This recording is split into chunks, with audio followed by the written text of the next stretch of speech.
Golden opportunity है doctor Bhimrao Ambedkar university Agra में professor, associate professor और असिस्टेंट प्रोफेसर की वैकेंसी निकली हुई है, वो भी परमानेंट। जानते हैं थोड़ा सा विस्तार से इसके बारे में। जैसे मैंने कहा कि बेहतरीन मौका है कॉलेज में टीचिंग का। A+ NAAC यूनिवर्सिटी है, रेगुलर फैकल्टी रिक्रूटमेंट है ये। रेगुलर मतलब कोई कॉन्ट्रैक्ट नहीं, कुछ नहीं, आप यहीं पे परमानेंट लगेंगे। तो ये है doctor Bhimrao Ambedkar university Agra Uttar Pradesh. Formerly इसको आगरा यूनिवर्सिटी के नाम से ही जाना जाता था। तो कौन कौन सी पोस्ट अवेलेबल है? पोस्ट है प्रोफेसर, एसोसिएट प्रोफेसर और असिस्टेंट प्रोफेसर की, और वो भी रेगुलर टीचिंग पोस्ट हैं ये। इसकी लास्ट डेट है 15 मार्च 2026। ऑनलाइन मतलब आपको इसकी वेबसाइट से सारी इसकी इन्फॉर्मेशन देखकर ही वहाँ पर भरनी है, और उसके बाद इसका प्रिंट आउट लेकर इसकी हार्ड कॉपी 25 मार्च 2026 को शाम 5 बजे से पहले पहले आगरा यूनिवर्सिटी को पहुँच जानी चाहिए। तो यहाँ पे ऑनलाइन एप्लीकेशन और उसकी हार्ड कॉपी सबमिशन दोनों ही मैंडेटरी है, क्योंकि कई बार ऐसे होता है ना कि आप या तो ऑनलाइन या ऑफलाइन सबमिट करें, लेकिन ऐसा यहाँ पर नहीं है, दोनों ही सबमिट करानी ज़रूरी है। अब यदि पे लेवल की बात की जाए तो 7वें CPC के अकॉर्डिंग, 7वें सेंट्रल पे कमीशन के अकॉर्डिंग, जो असिस्टेंट प्रोफेसर का लेवल 10 है, एसोसिएट प्रोफेसर का लेवल 13A है और प्रोफेसर लेवल 14 पर। तो पे लेवल बहुत अच्छा है। सब्जेक्ट्स पे तो ऑलमोस्ट हर सब्जेक्ट पे वैकेंसी है। Hindi, history, Sanskrit, sociology, journalism, social work. इसके अलावा mathematics, physics, chemistry, botany, zoology और कंप्यूटर साइंस, स्टैटिस्टिक्स, लिंग्विस्टिक और रशियन लैंग्वेज।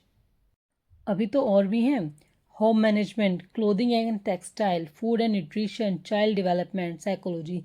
इन सारे सब्जेक्ट्स में हमें प्रोफेसर्स, असिस्टेंट प्रोफेसर्स और एसोसिएट प्रोफेसर्स की ज़रूरत है। अब बात कर लेते हैं एक बार एलिजिबिलिटी की। एसोसिएट प्रोफेसर के लिए आपके पास मास्टर्स में कम से कम 55% आपको प्राप्त हुए हो। इसके अलावा आपने नेट या PhD की हुई हो।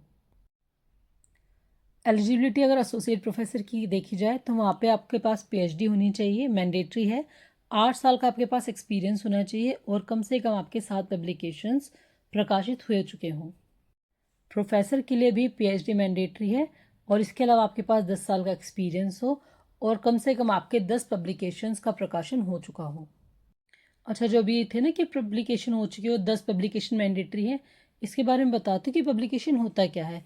असल में कुछ रिसर्च पेपर्स होते हैं, और वो अगर आपके रिकॉग्नाइज जर्नल में पब्लिश हुए हों उसको हम पब्लिकेशन कहते हैं। तो जैसे प्रोफेसर के केस में ये आपके कम से कम 10 होने चाहिए जो पब्लिश हो चुके हों किसी रिकॉग्नाइज जर्नल में।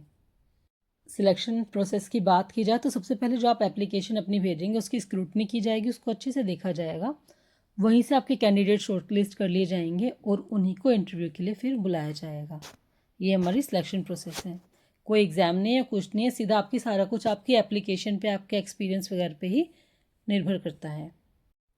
अब रिजर्वेशन की बात की जाए तो शेड्यूल कास्ट, शेड्यूल ट्राइब और OBC और इकोनॉमिक वीकर सेक्शन के भी इसमें रिजर्वेशन दे रखे हैं। एज़ पर रूल्स सभी सीट्स पर आपको रिजर्वेशन दी गई है। यूट्यूब से जानकारी लेने के बाद हमेशा आप किसी भी संस्थान की वेबसाइट पर ज़रूर एक बार विज़िट कीजिएगा। तो इसकी जो वेबसाइट्स हैं, ऑफिशियल वेबसाइट्स हैं, dbraurec.samarth.edu.in। दूसरी वेबसाइट है www.dbrau.ac.in।